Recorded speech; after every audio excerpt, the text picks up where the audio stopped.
Hey friends, join me as I show you how we make these. We're going to do a series of meal prep. Today was breakfast, and then the next video coming up is going to be ground beef, and it's going to be for dinners. So you spend 1 hour in the kitchen, make 4 different meals, and you're good for the week. Or you stick them in your freezer and pull them out whenever you want. And that is the goal for the next 4 videos. So subscribe and like and comment, all that good stuff, and make sure you get your notifications turned on for me so you get the next video and you see what we do next. We'll do chicken after that, and then we'll do taco meat. And you can fill your freezer up and spend an hour or so on each thing, not each meal, but each kind of thing that we're going to do, and then have dinner ready for the next few weeks. That's what I like to do. I like to make good food easy and quick instead of gravitating towards restaurant food or gravitating towards something that you grab from the freezer section with all the extra ingredients and junk in it. So I'll show you how to do these now. We got a stick of butter, a whole stick because I'm making a lot, but you just use as much butter as you think you need. So I'm going to get this melting on here. And these, I made them before already, so I already know that they taste amazing. And you can freeze them. You can keep them in the fridge for 5 days or so. And then you heat them up, and then you put them on a skillet, like a grilled burrito, because we're making breakfast burritos. They'll be real soggy, so you want to grill them on a pan after you warm them up in the microwave, because otherwise they're soggy and just gross. So let's get that butter melted, and then I'll show you what I'm doing next. So you just get a creamier texture when you shred your own cheese. But if you're wanting even quicker and easier, you just want to whip this up in 30 minutes and have breakfast for the next however long, however many you make. Then you can go the quicker route and get your cheese already shredded, but it does have that coating on it to keep it from sticking to itself. So what makes it seem creamier to me is when I shred my own cheese and it doesn't have that coating. Hold on, I'm struggling. No? Anyways, I'm going to shred my own. If I can get this on.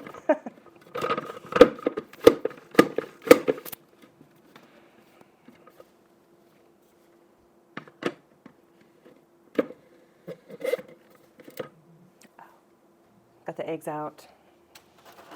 I'm doing a lot, like I said. So I might even use all of these. And I don't bother whisking the eggs in a separate bowl and then putting them in. Let me see. Because it's just an extra step in an extra dish. So the butter's melted, this pan's warm, but it's not cooking the eggs yet. Because the eggs will start cooking before I'm done cracking them all. Sorry. If I could just finish a sentence, that would be great. There's 18 eggs in here, and I'm going to say that's enough. I got egg yolk on my hands, so I didn't want to touch the handle, so I'm going to wash my hands real quick, and then we'll get the sausage out. So I'll just kind of scramble them now that they're in here. So that's mixed enough for me. And then now, as they're cooking, I'm just going to scrape the bottom. Use a flat spatula, if you like plastic, or metal if you're using a metal pan. And then I got a flat wooden spatula here. Clean up the salmonella real quick. All right, so I got my Redmond's real salt. I'm gonna go ahead and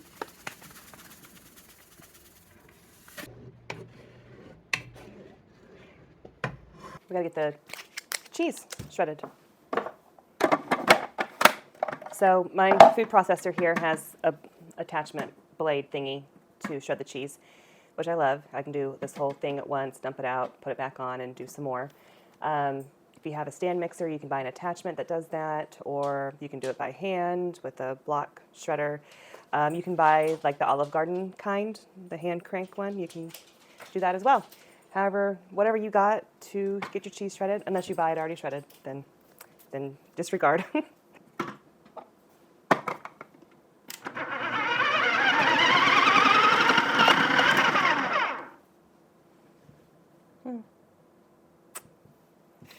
I'm doing pepper jack and a block of Monterey Jack. I'll just do half each. I got the pan with the eggs on medium heat, and I'm just scraping the bottom. Eggs taste a lot better when you make sure they don't get brown at all. And just kind of like barely cooked all the way through, nothing, none of that wet sogginess, but not overcooked either. Then they just have a weird dry texture, so I just like to try to get them just right. Makes a big difference.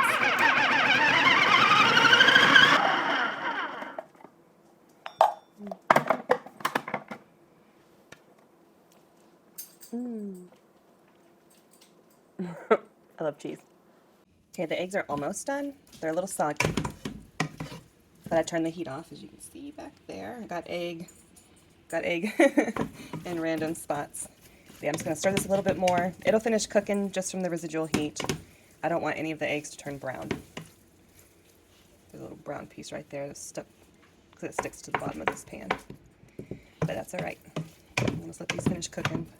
So I have a whole bunch of sausage here, and it was frozen, so I wanted it to thaw out, so I just put this whole thing in the oven, and now we're going to brown our sausage. It just adds an extra depth of flavor that when the sausage is brown and you bite into the burrito, it's just, I don't know, it just makes a huge difference. So, piece of cheese. I'm going to get a plate to put these on, and we're going to brown them as many as we can fit on the pan at a time.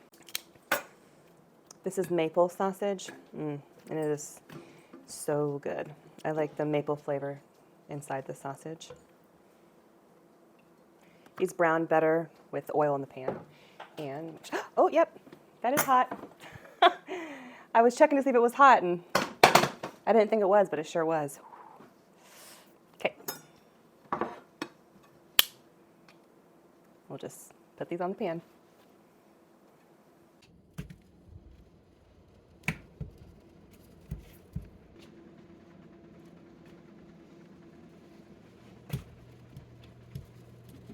We'll let these sit for, I don't know, what do I have it on? Kind of like medium high. We'll let them sit for like 3 minutes, then we'll flip them over. All right, eggs are done. Let's give them a taste and see if there's enough salt. Those are nice and buttery. Yeah, I think that's enough salt.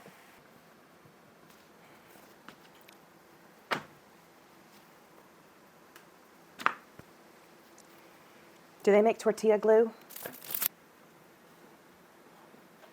We'll still use it. We're just going to roll it that way. I love Parmesan so much. It goes good with anything, not just Italian. It goes good with Mexican food, breakfast food. Love it. Struggling.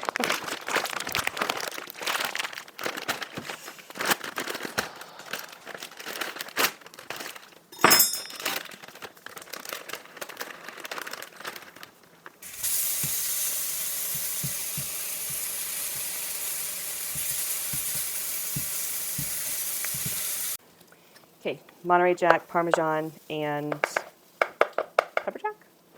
Yeah. Mix it up a little bit. Sausage and eggs are just about done.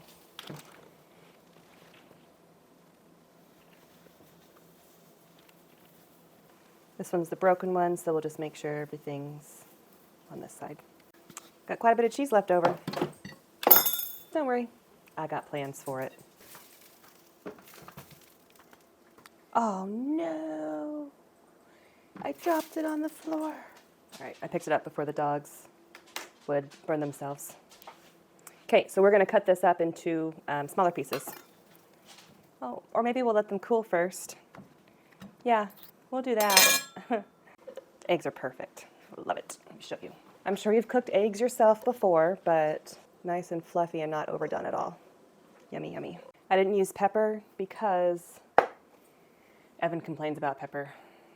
It's kind of annoying. But I don't want to have to mark these differently.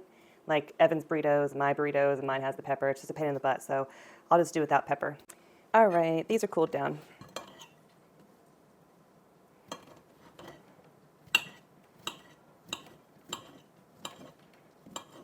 Okay, I'm going to add these to the eggs just to get a visual to see if we have a good ratio of sausage to egg. I'm good with this ratio.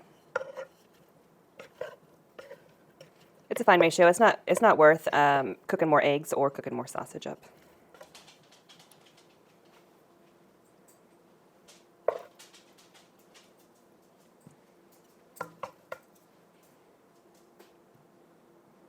Now, here is how you fold a burrito. A lot of people actually don't know how to do this. So, get everything in towards the middle, spread it out, go all the way over, push, tuck those edges in, and boom. That's how I do burritos, do enchiladas this way. Stick it over there. Oop.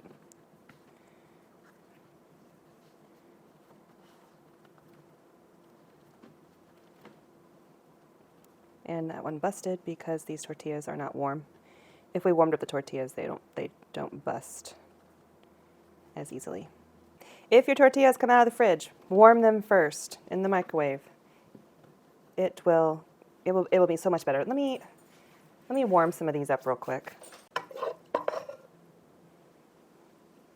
Okay, this one is warm. Well, yeah, warmer.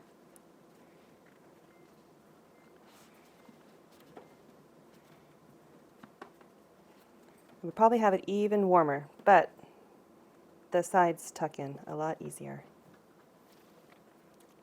Okay. Wait. I was counting and I forgot. I forgot to keep counting. 6, 7, 8, 9, 10, 11. So, almost 12. If we made one of these a little smaller, we would have made 12.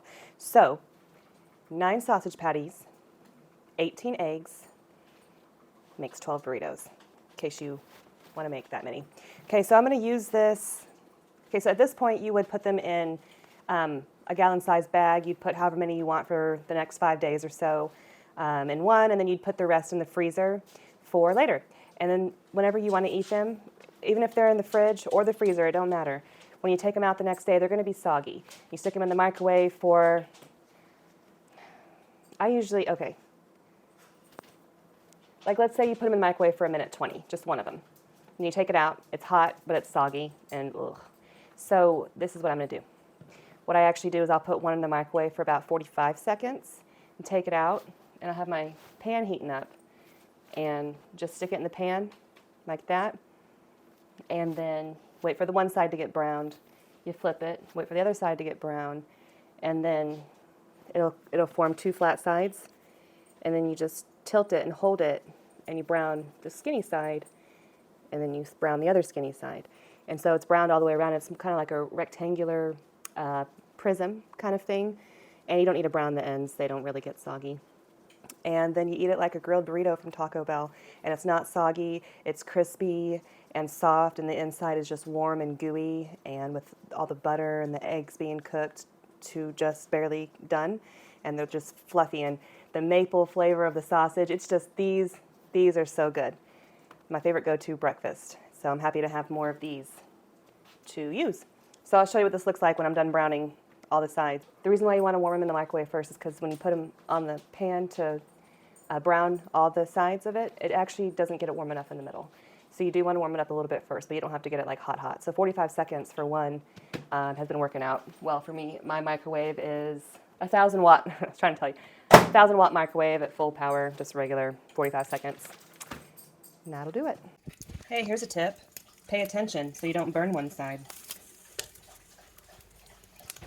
This is that jacked up one. It's all lopsided looking. But just pretend it's a full-size burrito.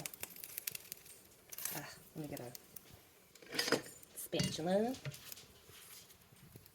Okay. So, yeah, this falling apart because it's not a well-made burrito because I broke it. Anywho, so basically you have both ends browned, and then you would hold it on that end and hold it on the other end when it's soggy. It's easier to hold because it just keeps its form. It sticks together and keeps its form because it is moist, and the tortilla sticks to itself. So this isn't the best example of what I'm saying to do, but I think you get the picture. And it does not fall apart. Once it becomes soggy from being in the fridge or the freezer, that was freaking hot. and it holds its form when you do this part. All right, while this cools, I'm going to stick these in here.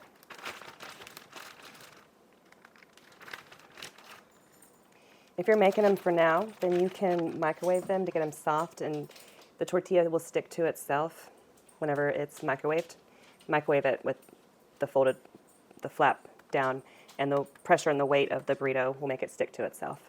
And you can eat it like that, or once it's stuck to itself, you can then grill it. It's going to taste a little burnt, but I already know it's good because I've made them a bunch of times.